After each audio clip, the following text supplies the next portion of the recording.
Daniel capítulo 5, Daniel capítulo 5, versículo 10, vai dizer: a rainha, por causa das palavras do rei e dos seus senhores, entrou na casa do banquete e respondeu dizendo: ó rei, vive para sempre. Não te perturbem os teus pensamentos e nem te mude o teu semblante. Há no teu reino um homem, no qual há o espírito dos deuses santos, e nos dias de teu pai se achou nele luz e inteligência e sabedoria, como sabedoria dos deuses. E teu pai, o rei Nabucodonosor, sim, o teu pai, o rei, o constituiu mestre dos magos, dos astrólogos, dos caldeus e dos adivinhadores. Versículo 12 será o texto da nossa principal ênfase, diz assim: porquanto se achou neste Daniel um espírito excelente, e conhecimento, entendimento, interpretando sonhos e explicando enigmas, e resolvendo dúvidas, a qual o rei pôs o nome de Beltesazar. Chama-se, pois, agora Daniel, e ele dará a interpretação. Chama-se, pois, agora Daniel, e ele dará a interpretação. Senhor Jesus, torna cativo o nosso entendimento a essa palavra nessa manhã, que todas as realidades malignas contra a nossa mente, toda dispersão, toda distração sejam detidas em nome do Senhor Jesus, em nome do Senhor Jesus. Quantos podem dizer amém? As Escrituras nos apresentam muitos personagens que vão compondo todo o seu enredo, toda a sua trajetória de histórias e histórias.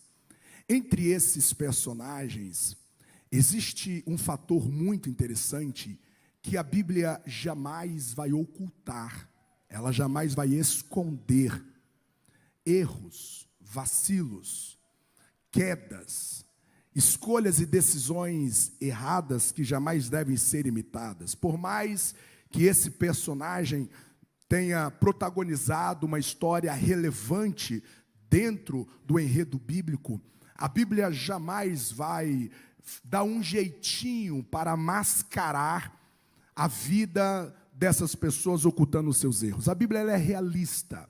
Quando acerta, acerta. Quando errou, errou. E nós enxergamos isso ao longo das Escrituras. No entanto, entre todos esses personagens que a Bíblia nos apresenta, existem alguns, e são pouquíssimos, que entram no cenário bíblico e saem sem a Bíblia apresentar nenhum ponto negativo sobre a vida dessas pessoas. Você tem, por exemplo, a história de Abel, que aparece no capítulo 4 de Gênesis. No entanto, nós não temos, a partir da narrativa bíblica, nenhum ponto impositivo da história deste homem, a qual nós devemos olhar e dizer: isso aqui não podemos imitar.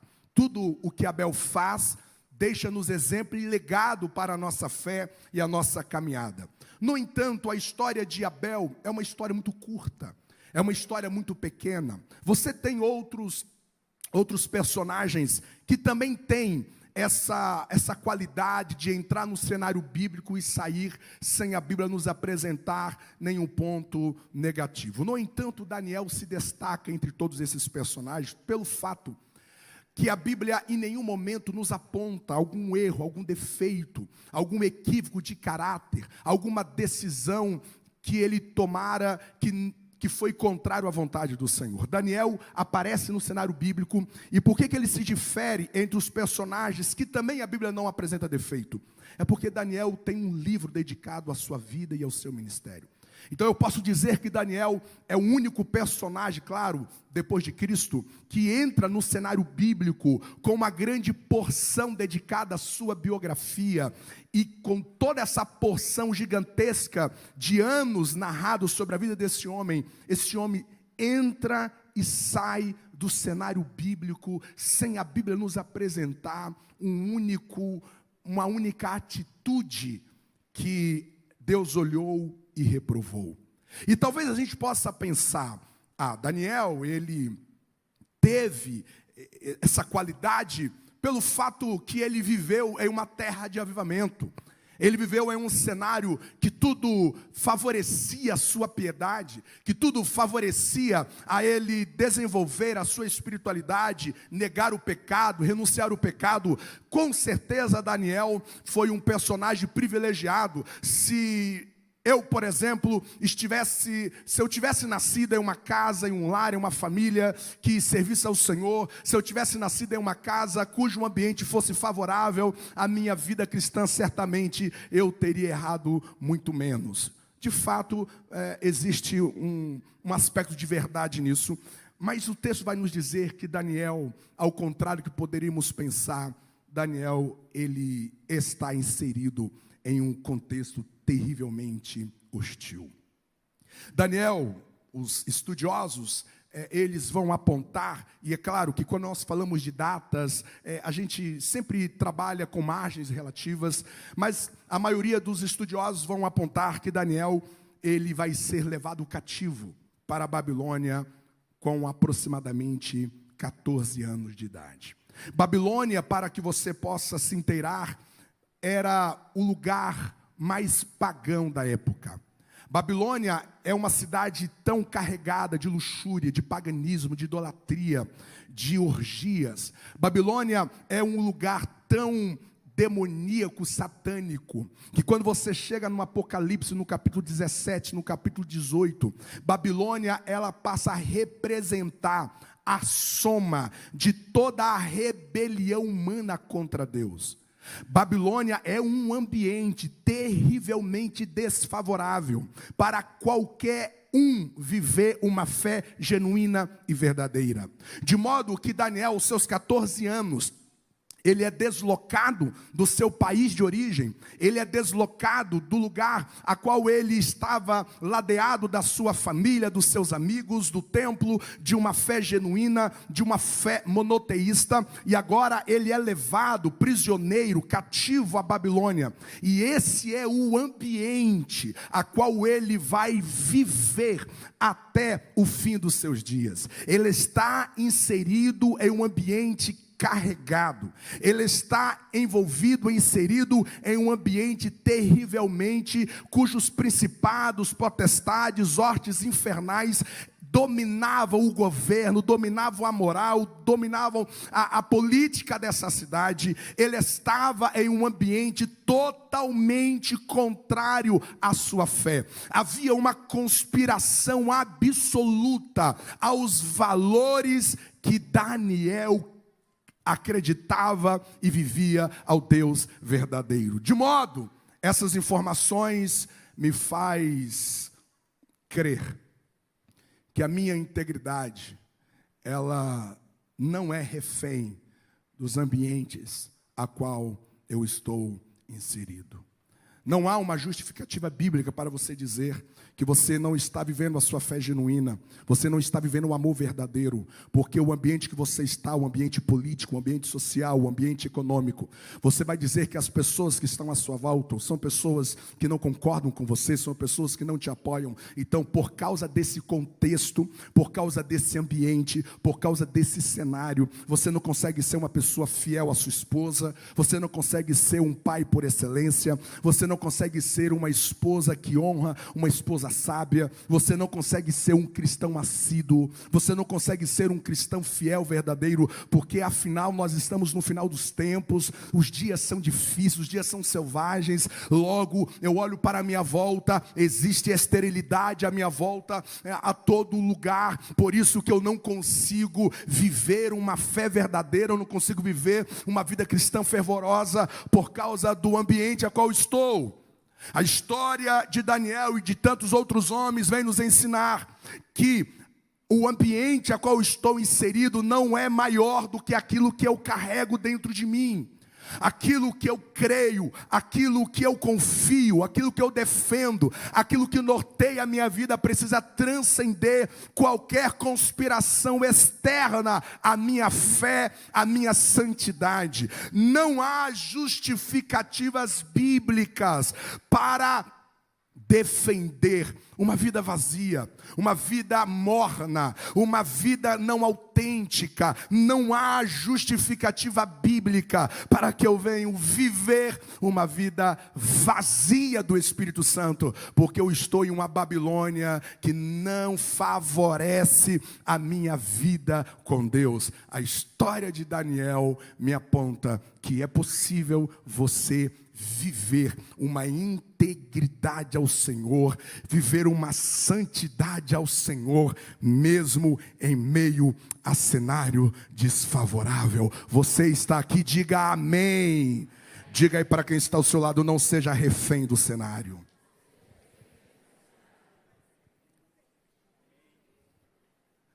Vocês estão aqui? Daniel chega aos seus 14 anos. Quando nós chegamos no versículo 17 do capítulo 1, a gente percebe que quando Daniel chega na Babilônia, existe uma graça de Deus sobre Daniel.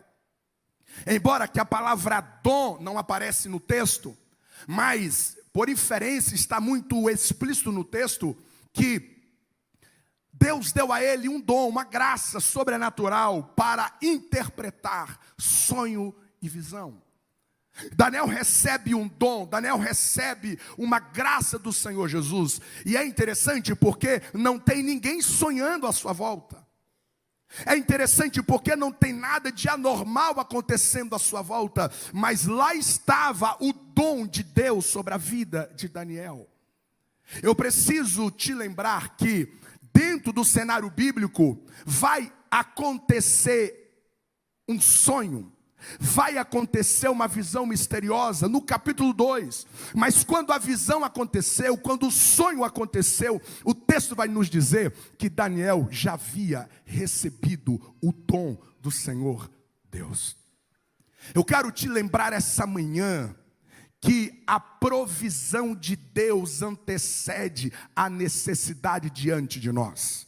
Eu vou dizer novamente, a provisão do Senhor antecede a necessidade. Quando o sonho surgiu no caminho de Daniel, o dom já estava dentro dele. Quando Davi vai enfrentar Golias, a pedra que ele utilizou para derrubar o gigante já estava no ribeiro antes da batalha começar. Quando Moisés pergunta para Deus, estando diante do mar fechado e a opressão de Faraó vindo para matá-los ou para torná-los cativos novamente, ele pergunta para Deus o que fazer, e Deus vai dizer: Moisés, a chave para abrir o mar vermelho já está nas tuas mãos, desde quando você saiu do Egito. Existe uma armadilha para te tornar cativa a uma ansiedade de você estar diante de uma situação que você fica desesperado, porque a sensação que você tem é que a necessidade veio e você está desprovido, você está desprovida. Mas Deus te traz uma mensagem nesta manhã: quando você estiver diante de uma batalha, todas as armas necessárias para a tua vitória já está em você.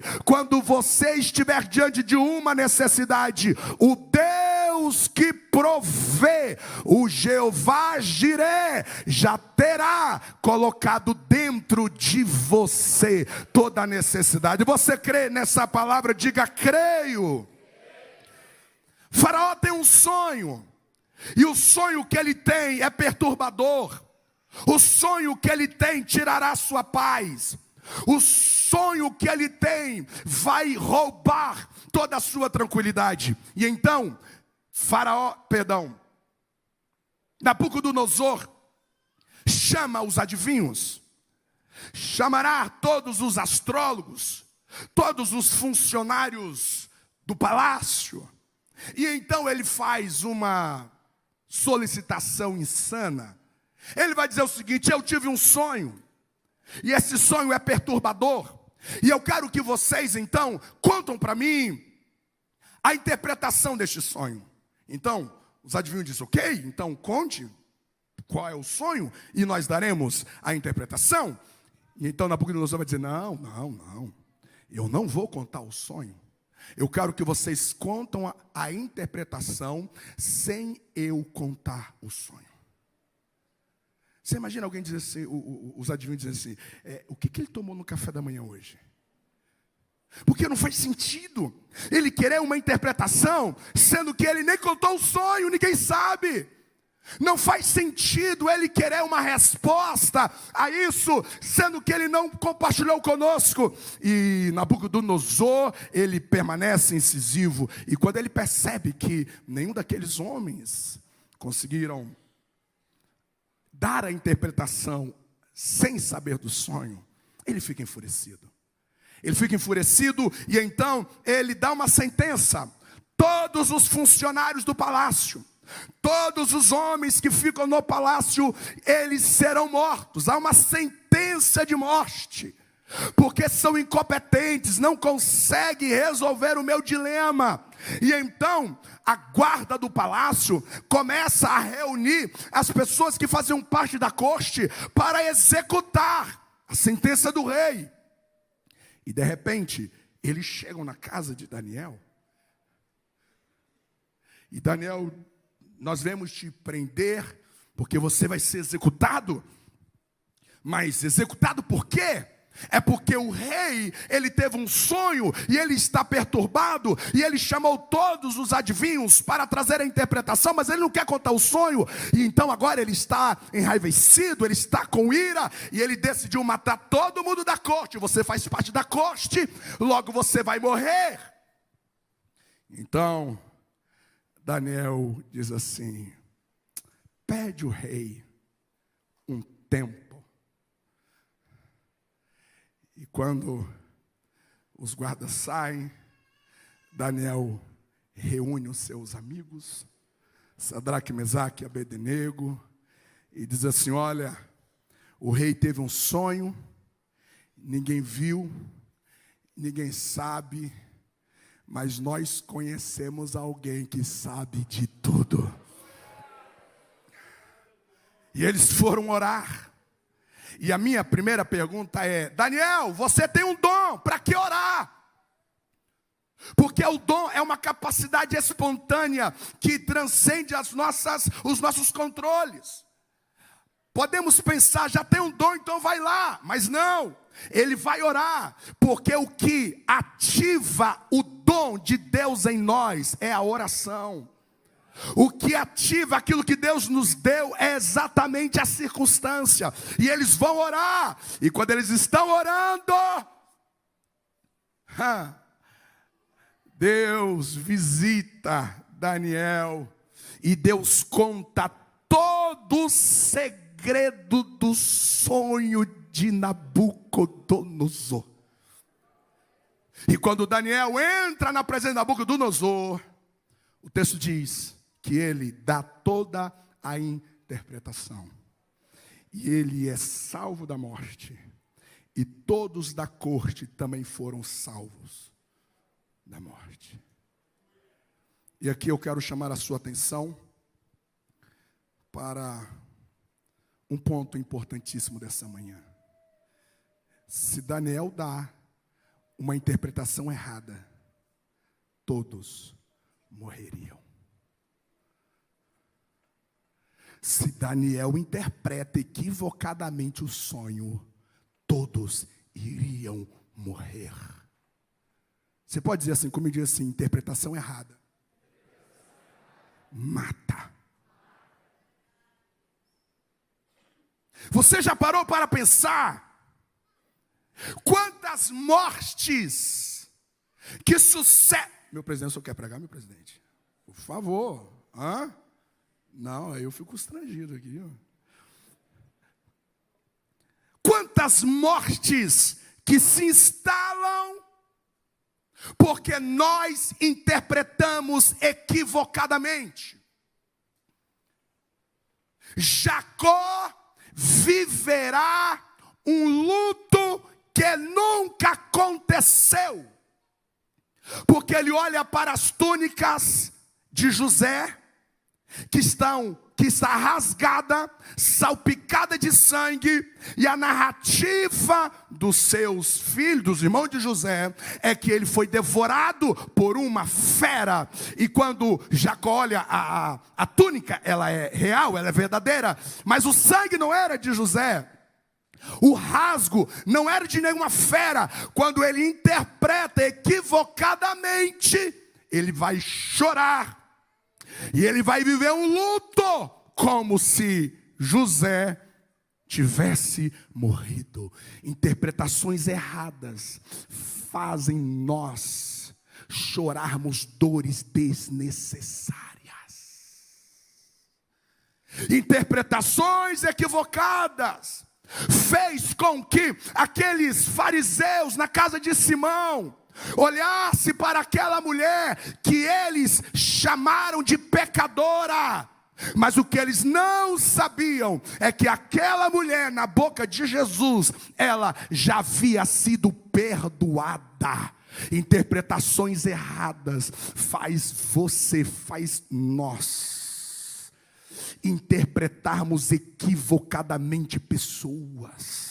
Nós condenamos pessoas que já foram perdoadas por Deus. A Bíblia diz que Pedro, juntamente com seus amigos, estava em alto mar, diante de uma grande tempestade, e lá vem um ser andando sobre as águas, e o texto diz que os discípulos o chamaram de fantasma. A interpretação errada fizeram com que eles chamasse de fantasma o socorro, a solução que estava vindo para salvá-los de uma tempestade. Interpretações equivocadas fez com que as mulheres chegassem no túmulo vazio, e ao invés delas celebrarem, ao invés delas agradecerem, elas vão chorar, porque elas acharam que o corpo de Jesus havia sido subtraído, roubado. Interpretações erradas faz com que você não desfrute da alegria de uma bênção quando já chegou. Interpretações equivocadas fez com que Potifar, ao chegar em casa e ver as túnicas de José nas mãos da sua mulher insana, da sua mulher adúltera, ele ouve a narrativa. As túnicas eram de José, mas a sua interpretação foi equivocada, e ele vai condenar José. Quantas pessoas você pode condenar quando você faz as interpretações equivocadas? O rei de Samaria, ao ver uma mãe matar o próprio filho e comer por causa da fome, ele sai depressa e diz: hoje eu farei rolar a cabeça do profeta. Ó rei de Samaria, quem te disse que foi o profeta Eliseu o responsável de todo esse cerco? Não era o profeta o inimigo daquela situação. Interpretações erradas nos faz nomearmos inimigos equivocados. Pessoas que são amigos, pessoas que são leais, pessoas que nos amam, pessoas que querem o nosso bem, mas as nossas interpretações erradas elegemos inimigos equivocados, porque a nossa interpretação está comprometida. A história de José em direção à posição da cadeira de governador nem foi por causa dos seus sonhos. O método que Deus utilizou foi a interpretação de José. E percebe que José vai interpretar, e não é nem o seu sonho. O que o leva até Faraó foi a sua interpretação do sonho de Faraó. O que eu quero te dizer é que a interpretação te levará ao fracasso se você a fizer de modo equivocado. Se você interpretar o seu casamento de modo equivocado. Se você interpretar esta igreja de modo equivocado. Se você interpretar as ações de Deus de modo equivocado. Se você interpretar o operar do Senhor, as pessoas que estão à sua volta. Se você olhar para o cenário que você está e você interpretá-lo equivocadamente, isso poderá gerar morte. Vai gerar morte da sua alegria. Vai gerar morte da sua paz. Vai gerar morte do seu chamado. Vai gerar morte daquilo que Deus te deu. O dom, o talento, a família, os filhos que Deus te deu. Isso vai terminar em morte. Porque interpretações erradas mata. E mata. E mata. Mas eu tenho uma boa notícia para você. O texto me diz que interpretação correta salva vida. Uma interpretação coerente traz vida diante de uma sentença de morte. Eu vim profetizar nessa manhã para você. Levante a sua mão para o céu que eu vim profetizar. O diabo quer comprometer a sua visão. O diabo quer comprometer a sua interpretação, porque ele quer te sepultar no meio desta luta. Mas nesta manhã, o Espírito de toda revelação, o Espírito de todo discernimento, ele visita os teus olhos nesta manhã, ele visita a tua alma nesta manhã, e assim me manda te dizer o Senhor: eu trarei a revelação dos céus para a tua alma, eu te darei uma interpretação que vai abrir caminho para você passar. Eu te darei uma interpretação que toda sentença de morte será excluída, será removida.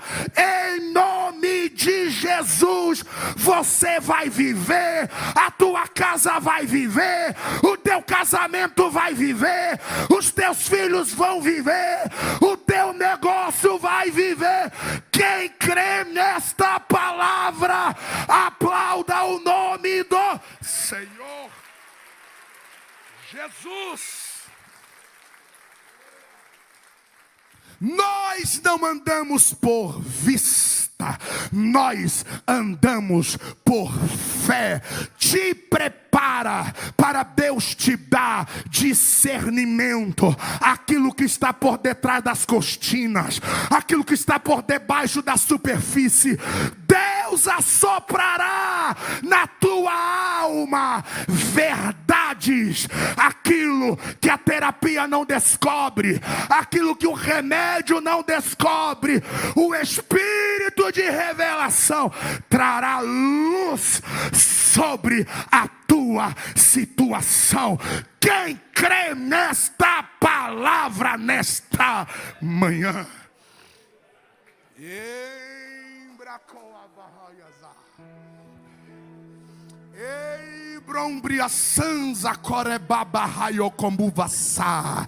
Olha a interpretação de Deus vindo sobre esta decisão de relacionamento. Olha esta caneta que estava prestes a assinar. Olha a interpretação de Deus trazendo a alma de alguém nesta manhã. Deus trará revelação para a alma de alguém aqui nesta manhã. Deus está interrompendo um passo de morte. Deus está interrompendo uma sentença de morte. Você não será enganado, você não será enganada. Deus te revelará aquilo que está oculto, aquilo que está escondido, aquilo que não foi manifestado. Quem crê nessa palavra nesta manhã? Não foi o dinheiro que revelou, não foi a competência humana que revelou, não foram as habilidades humanas que revelou, foi o Espírito que revelou.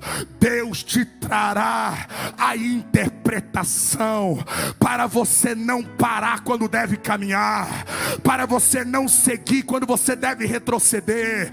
O Espírito te iluminará quando você deve ficar calado, quando você deve ficar calada. O Espírito te trará iluminação quando você deve abrir a sua boca. O Espírito guiará. Você recebe esta palavra nesta manhã.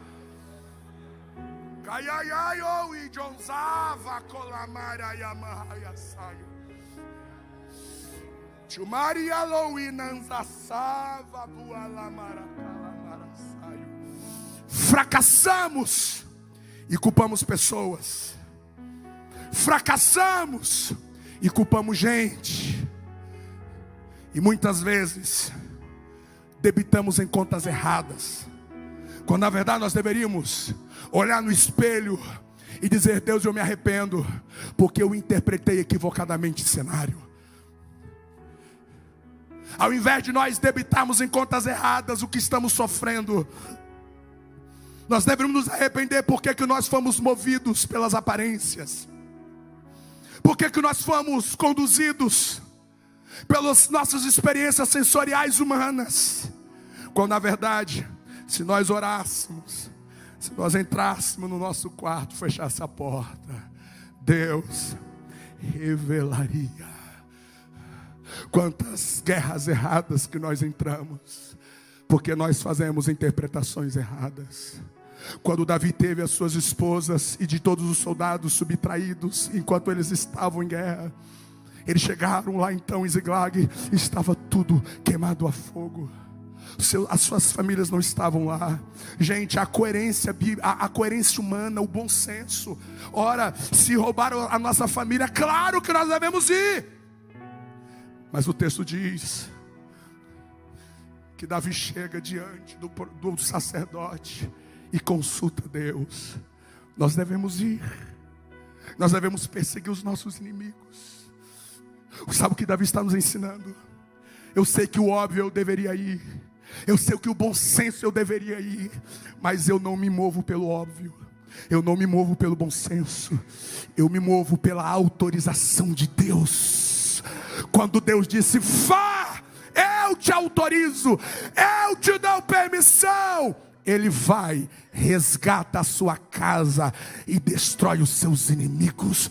Quando você se move pela autorização de Deus, quando você interpreta a partir da autorização de Deus, não há chance de você perecer em nenhuma batalha. Quem recebe essa palavra nesta manhã?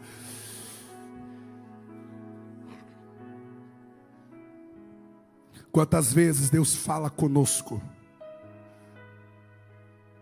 e Deus fala algumas coisas estranhas, e porque nós estamos tão desligados, porque nós estamos tão distraídos, nós não cremos o que Deus disse, nós não acreditamos o que Deus falou, nós interpretamos equivocadamente as palavras de Deus a nós. Eu lembro que quando nós chegamos aqui em 2013, na verdade já era 2014, eu fui pregar em um congresso aqui em Gaspar. E o pastor disse assim: a sua esposa canta. Eu disse: canta? Aí quando nós chegamos lá, tinha uma faixa na frente da igreja: preletor, pastora Alessandra Aguiar, cantoras Heloísa e Eline. A Eline cantou, preguei, e eu fui então, após o culto, vender meus DVDs na época. Aí veio um irmão muito emocionado, muito emocionado, muito emocionado. Eu já vi do púlpito que ele tinha profetizado algo para Eline. E aí ele veio ali na banca, me abraçou, muito simples, muito simples. E ele foi falando algumas coisas, ele disse assim: olha, Deus me manda te dizer. Deus me mostrou a sua esposa grávida. Quando ele falou a esposa grávida, meu coração já gelou, porque a minha esposa, ela fez laqueadura. Ele diz assim: olha, eu vi a sua esposa grávida, e é do Senhor. Eu falei assim: ainda bem, né? Imagina.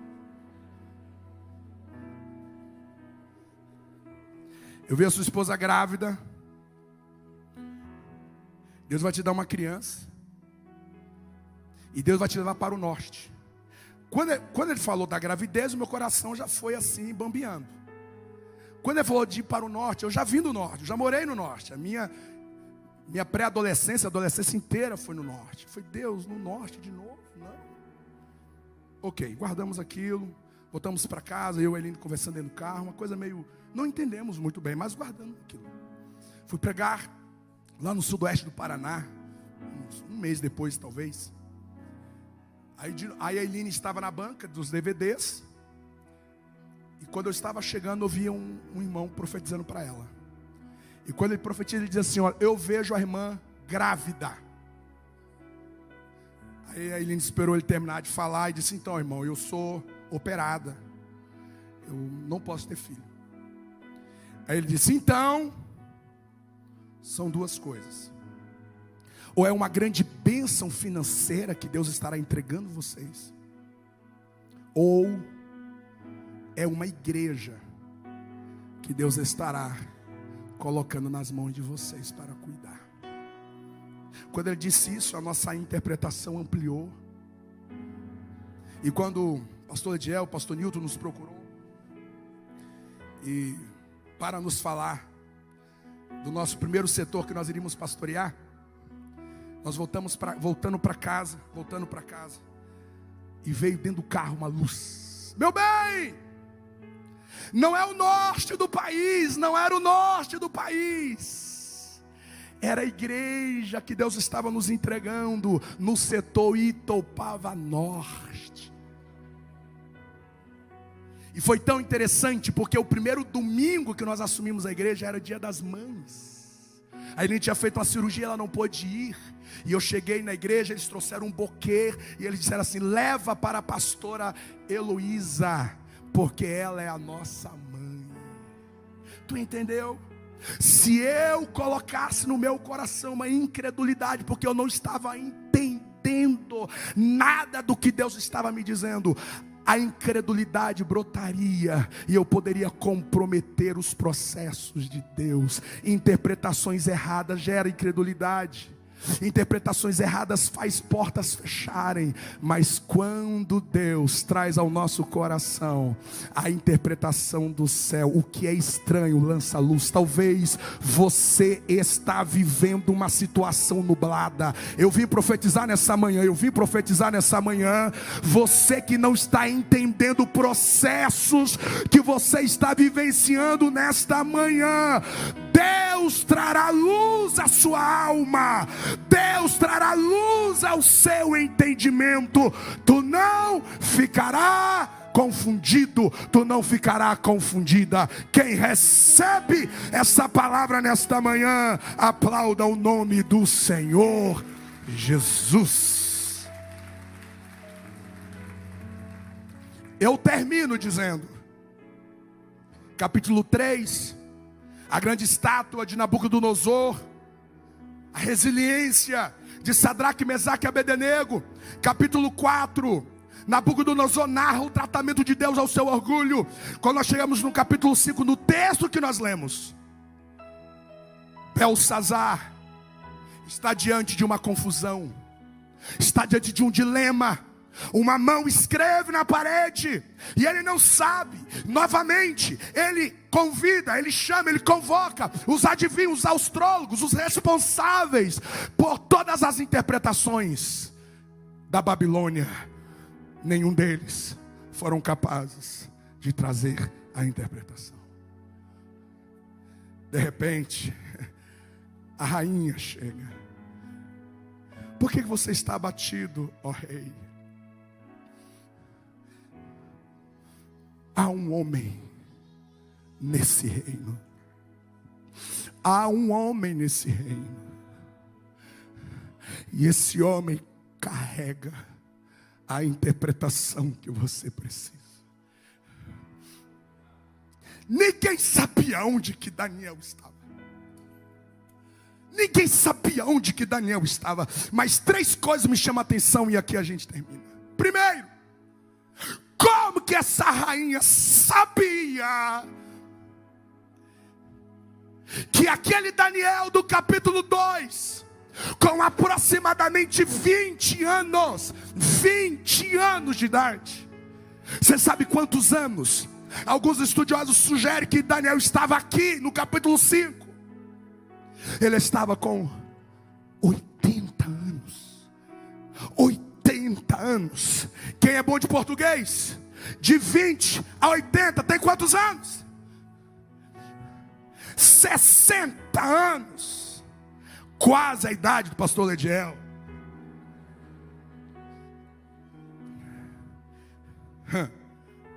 Se ele estivesse aqui, você sabe quem ele ia falar, né? 60 anos, gente. É muito tempo. É muito tempo. Quantas coisas aconteceram na Babilônia. Quanta gente nasceu, quanta gente morreu, quantas mudanças no império, quantas coisas mudaram no reino. Mas aquela rainha tinha absoluta certeza que o que Daniel carregava dentro dele aos 20 anos de idade, no capítulo 2, ele continuava carregando dentro dele 60 anos depois. Em nome de Jesus, que Deus nos liberte de toda oscilação e inconstância. Pessoas que hoje está bem, está amando a igreja, está amando Jesus, está amando a obra. Pessoas que querem ser missionários, pessoas que querem ser usadas. Amanhã não está amando Deus, não está amando a igreja, não está amando ninguém. Amanhã essa pessoa amanhece amando o marido, amando a esposa, amando os filhos, amando a vida. No outro dia amanhece parecendo jararaca mal matada, arrependido porque não morreu de madrugada. Pessoas que ontem, ano passado, 2 anos atrás, tinha tanta vida, tinha tanto fervor, tinha tanto ímpeto, tinha tanto amor para servir, tinha tanto amor para abençoar.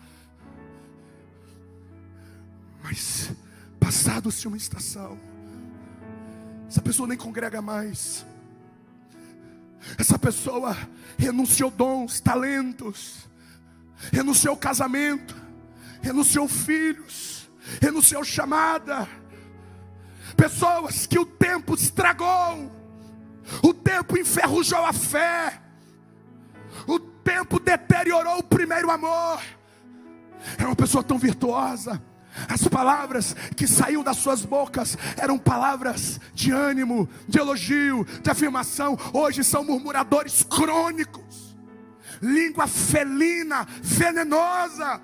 O que aconteceu? O tempo deformou, o tempo deteriorou o encanto, o brilho, o sonho por Jesus, o amor, a chamada, a vocação. Existem pessoas que o tempo tem quebrado.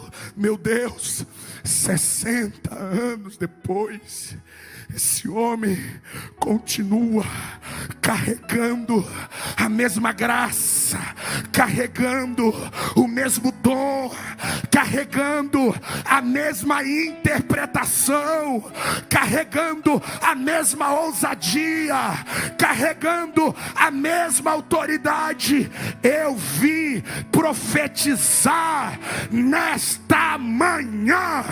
Levante a tua mão para receber.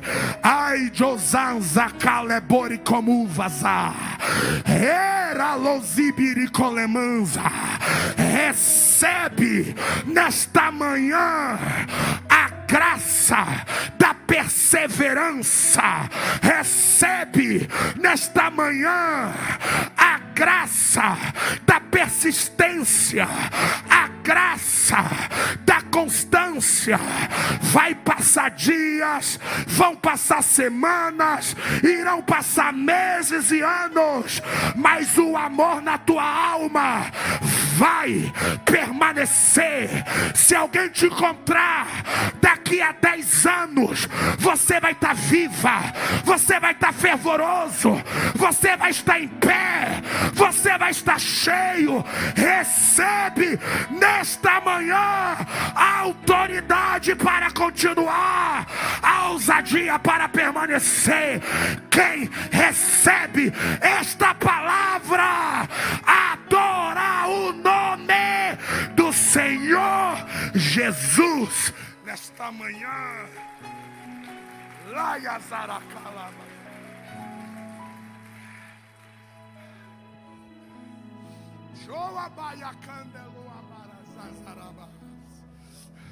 O tempo não vai corroer o que Deus me deu. O que Deus te deu, o tempo não vai enferrujar. Eu profetizo que esta luta não vai devorar o que Deus te deu. Quem crê nessa palavra, diga amém. Paulo acabou de sair de um naufrágio.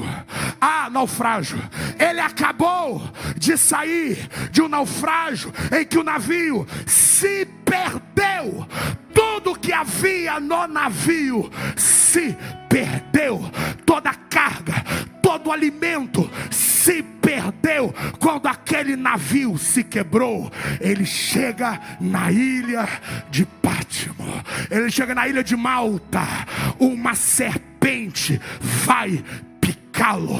Quando todos esperavam que ele iria cair morto, lá está ele, vivo, e a serpente morta. O naufrágio não roubou a autoridade de Paulo. O navio se foi, mas o poder na vida de Paulo permaneceu. Ele vai curar na ilha, ele vai sarar doentes na ilha. O naufrágio não roubou o dom de curar na vida de Paulo. Tá doendo, tá difícil, mas eu vim profetizar: essa tempestade não vai roubar o dom que Deus te deu, não vai roubar a fé que Deus te deu. Você permanecerá com aquilo que Deus te entregou. Quem recebe esta palavra nesta manhã, bendito seja o nome do Senhor Jesus. Diga aí para quem está ao seu lado: não deixa que o tempo corrói o que Deus te deu. 60 anos depois, essa mulher tem certeza que o que ele carregava ainda estava lá.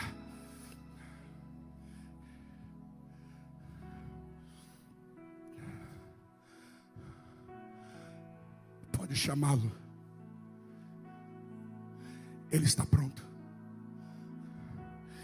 Ele está pronto para resolver o problema. Pode chamar ele. Ele carrega uma solução para o nosso dilema.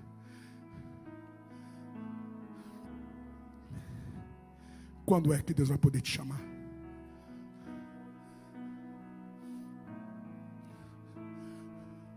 Quando é que Deus vai poder te chamar para resolver aquela parada lá na sua casa?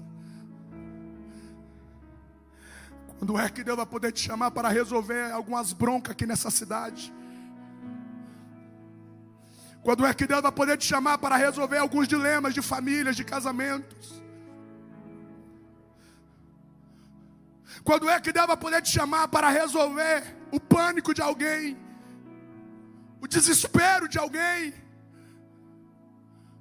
Existem pessoas que vão passar nas igrejas, serão até salvas, porque a salvação é a fé em Cristo Jesus, ponto. Mas que Deus nunca vai poder chamá-lo na mesa de resolução, porque nunca cresceram, nunca amadureceram, são infantis demais. São pessoas que não desenvolvem o que Deus lhe deu.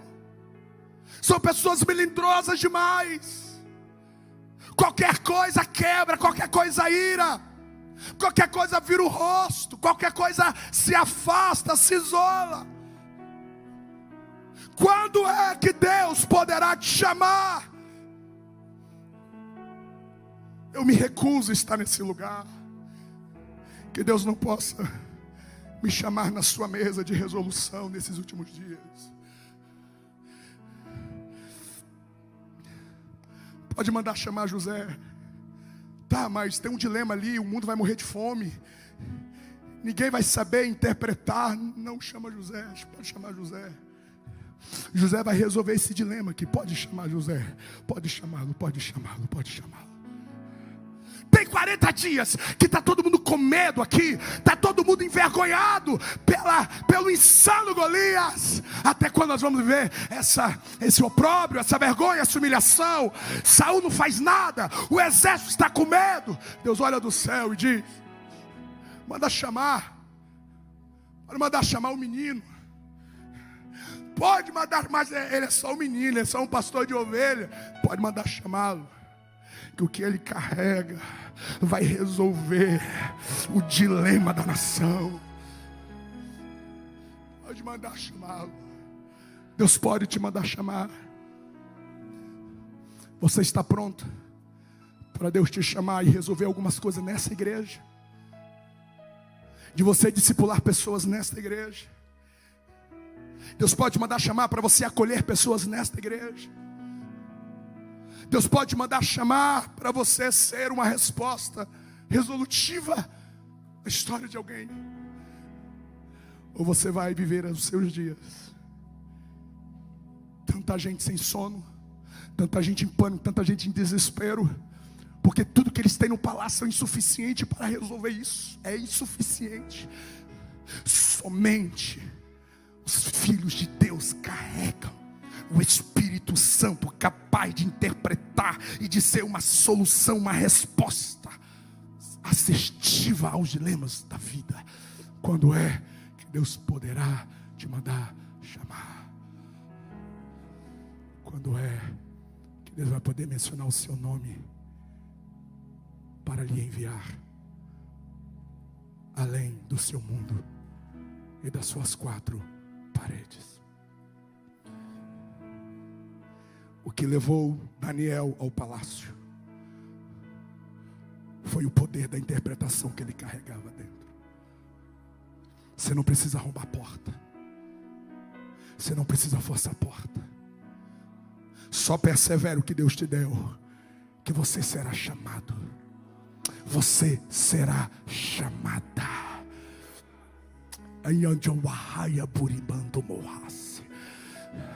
Alguém vai ser chamado para um lugar de honra. Deus está soprando essa palavra para a vida de alguém aqui nessa manhã.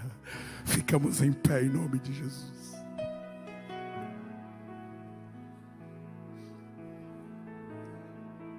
A ceia do Senhor é uma lembrança de Jesus Cristo, que nunca errou em uma interpretação. Ele viu o que ninguém via, ele enxergava o que ninguém enxergava. Ao participar da ceia essa manhã, Clame pela interpretação do Cristo. Clame pelo discernimento de Jesus. O Pai o chamou para ser uma resposta para o necessitado, para o doente, para o oprimido. O Pai o chamou para ser redenção para a história. Que ao participar do pão e do cálice nessa manhã, você possa dizer: Jesus, eu quero ser essa resposta. Me prepare para que o Senhor possa me mandar chamar. Tudo que tenho, tudo que carrego, tudo que já sofri, tudo que eu já aprendi, está nas tuas mãos, está à tua disposição. Me chama, me faça participante de uma grande obra, me faz participante de livramentos, me faz participante de salvações, me faz participante de curas, de libertação. Me manda chamar, eu quero estar pronto para o Senhor me chamar. Você pode dizer amém por essa palavra? Eu quero que, enquanto os nossos obreiros distribuem os elementos, você que é batizado em águas e está em comunhão com Deus e com essa igreja, receba os elementos, esperando uns pelos outros. Enquanto os nossos irmãos estarão adorando, o pastor Lediel estará conduzindo a ceia. Eu quero que você, em mente e em coração, faça uma aliança com o Senhor Jesus. Diga: eu quero ficar pronto. Olha para 2025 e veja, Deus te mandou chamar. Para onde? Para quem? Você não está morrendo mofado no seu lugar. Você não está mofo, você não está com teias de aranha. Esteja pronto. Há uma voz dizendo: tem tristeza no palácio. Tem uma voz dizendo: tem gente querendo tirar a vida no palácio. E você é a resposta. É com você. É em você que está o que pode decifrar, decodificar, resolver, solucionar a tudo que está no coração das pessoas. Recebe o elemento em adoração. Recebe os elementos.